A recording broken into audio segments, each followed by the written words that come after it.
There's people out here that are trying to make their first ever sale with their business. There's some people out here making thousands of dollars a day with their business. And then there's people out here that are doing $500 million with their e-commerce business. And in today's video, we're going to focus on the latter here. We're going to talk about the story of Magic Spoon. I've actually done a full breakdown on this brand in the past, but this guy that just popped up on Twitter, the ecom guy, I don't know who he is, but he made a really good thread here on the actual story behind it. So I thought I would read it here and also maybe get this guy some exposure, kind of like a retweet, and go over this real quick. So let's get into it. The crazy story of Magic Spoon, how Gabby Lewis and Greg Suitz, that's funny that their names kind of rhyme, went from selling cricket-filled protein bars, yes, real crickets, to building a $500 million cereal brand in under 4 years. Wow, under 4 years, that's impressive. Meet Gabby and Greg, founders of Magic Spoon, two genius entrepreneurs who sold their cricket-filled protein bar business and created one of the fastest growing DTC brands in the world. DTC means direct to consumer, for those of you that don't know that. Magic Spoon raised over $100 million in funding within its first 3 years and is now in over 6,800 stores in America, 1,600 of them being Target. Here's how they did it. Wow, wait, that's actually insane. I didn't know they raised $100 million. I'm realizing more and more the older I get and the more people I meet that raising money is kind of a hack in a way, even though it's also kind of shady because you're giving the company to other people. Imagine starting with 100 million, right? Like how much damage could you do with that? You could probably do a lot. And I'm sure that's not how they start, but let's say as you find market penetration, you probably can see where things are going, so then you could easily raise money. That's how I'm viewing it right now, at least. It all started in 2015. Both of them were hungry entrepreneurs still in college with a dream to disrupt the entire food industry. The idea, insect protein. They knew how big the plant and animal protein industry was and saw a $1 billion opportunity to introduce insect protein. And out of their dorm room, they launched EXO, a cricket-filled protein bar. That is crazy. That's the idea that they started with. So, very crazy idea, but honestly, there is something there. As crazy as the idea was, it was an instant success. They grew the company into the millions, were in Whole Foods and Equinox gyms, and both ended up on the Forbes 30 under 30 list. But there was just one giant problem. Fast forward 3 to 4 years, and they were pretty much just a hipster protein bar business with crickets in it. And they felt that they weren't fulfilling the original mission to truly disrupt the food industry. Are we going to be cricket farmers forever, or can we create something even bigger? So they decided to exit EXO and start a new company to chase their mission.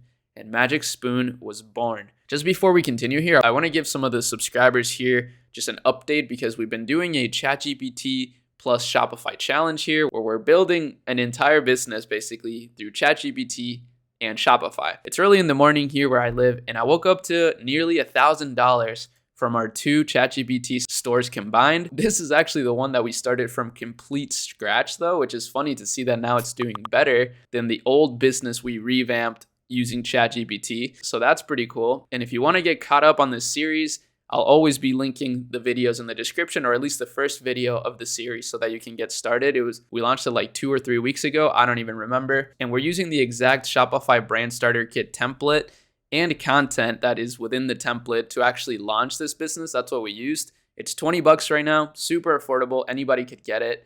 And it really is the best value in the whole e-commerce space. It's confirmed. But let's continue with the story here. So a healthy, high protein, low carb, and zero sugar cereal that tasted just like all the delicious flavors of your childhood cereals, but without all the junk. That's actually a really good value proposition and business idea right there. That's the mission. The idea was to tap into nostalgic flavors like Fruit Loops and Choco Krispies and make it appeal to adults who had stopped eating cereals because of how unhealthy they are.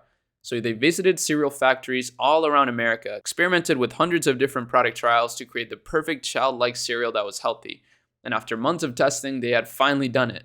Fruity, frosted, cocoa, and cinnamon were the first 4 flavors created. But just as things were going well, they faced another major challenge. To create a healthy cereal, it wasn't cheap. Each box of Magic Spoon is $9.75, which is triple the price of normal cereal. So why would anyone buy a cereal that's 3x the price? I've actually seen these at convenience stores, and they are extremely expensive. I was thinking of buying one, but then I was like, that's kind of a lot of money. not because I'm cheap, but just also because, like, do I really need to eat cereal that bad, even if it's healthier for me? That was my thought process, at least. But let's continue. Well, it's because the two are incredibly smart. They used positioning to educate the customer and convince them that what they were buying is not expensive at all. Wow, that's a good trick. And here's how they did it.